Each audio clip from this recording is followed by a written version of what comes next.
Dr. Ben Carson attended Yale University and received his MD from the University of Michigan Medical School. Thank you.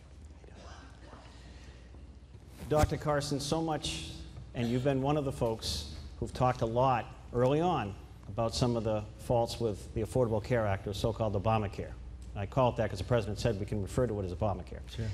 What the Republicans have criticized, what do you replace it with? So if it's repealed, what do you replace it with? Because we have problems in the health and in insurance and healthcare system. Sure. What do you replace it with? Well, there's no question that it needs to be replaced before you repeal it, because you don't want to pull the safety net out from underneath people. And the reason that I don't like Obamacare, first of all, not so much because it doesn't work and not so much because it's unaffordable, but really because it flies in the face of what we are as a nation that is of, for, and by the people, with the government there to facilitate life, liberty, and the pursuit of happiness. Obamacare comes along with the government saying, we don't care what you, the people, think. We're shoving this down your throat, and if you don't like it, too bad. That's completely antithetical to the principles of the founding of this country. So I would replace it with something that really puts the power back in the hands of consumers and healthcare providers. Health savings accounts available from the day you're born until the day you die. You can pass it on when you die. We pay for it with the same dollars that we use for traditional health care. And you give people flexibility, the ability to actually move money within their family. You're $500 short, your wife can give it to you out of hers, or your cousin or your uncle. Gives you enormous flexibility to cover almost anything. And then your catastrophic health care costs a lot less, because virtually nothing is coming out of it except for catastrophic health care. It's like a homeowner's policy with a big deductible versus a homeowner's policy where you want every single thing covered. Now, that works very well for the majority of people, not so well for the indigent. And you know, how do we take care of the indigent now? Medicaid, annual Medicaid budget, $400 to $500 billion. How many people participate? A quarter of the population, about 80 million people. 80 million into 400 billion goes 5,000 times, $5,000 each man, woman, and child in America. What could you buy with that?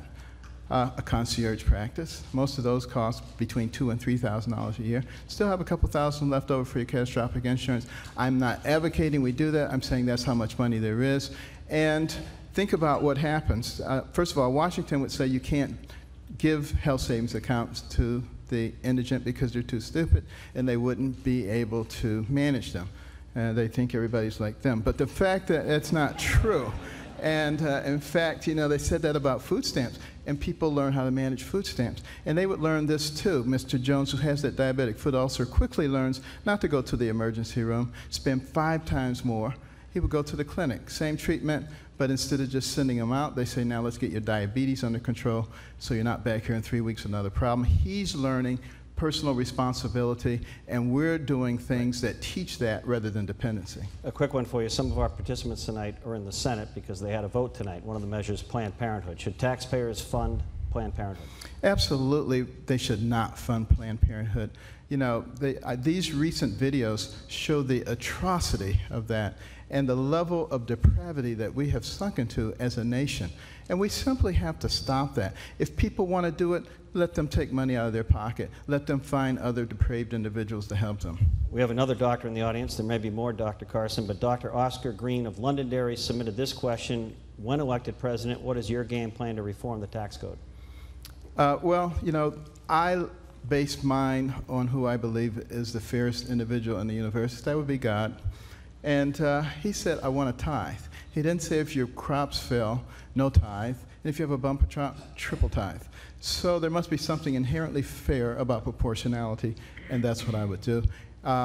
It would have to be somewhere between 10 and 15% initially, and there'd be no deductions and no loopholes. We'll come back on your second round. Thank you, Dr. Carson. Thank you.